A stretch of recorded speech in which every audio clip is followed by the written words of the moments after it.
வணக்கம். திருவண்ணாமலையில் ஆவணி மாத பௌர்ணமி என்பதால் பக்தர்கள் விடிய விடிய கிரிவலம் வந்தனர்.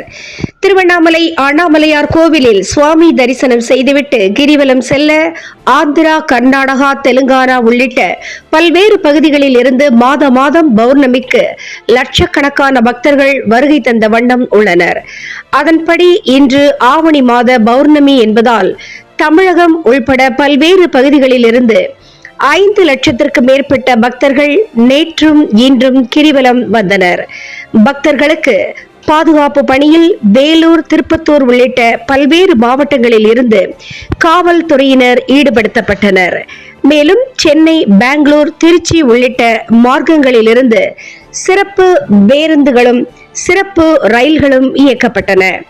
தெலுங்கானா, ஆந்திரா, கர்நாடகா போன்ற மாநிலங்களில் இன்று ரக்ஷபந்தான் என்பதால் விடுமுறை நாட்களாக அறிவிக்கப்பட்ட நிலையில் நேற்று இரவும் இன்று 5 லட்சத்திற்கு மேல் பக்தர்கள் கிரிவலம் வந்தனர் என்பது குறிப்பிடத்தக்கது.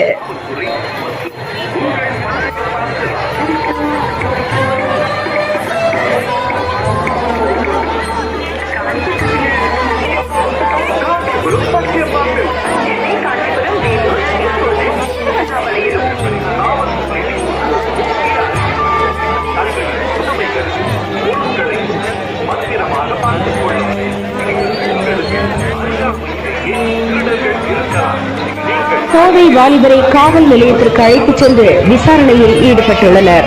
இதுபோன்ற மது போதையில் இருந்த வாலிபர் பெண்கள், முதியவர்கள் என்று பாராமல் அருவருக்கத்தக்க வார்த்தைகளால் தீட்டியது அங்கு இருந்தவர்களிடையே முகச்சுளிப்பை ஏற்படுத்தியது.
Oh,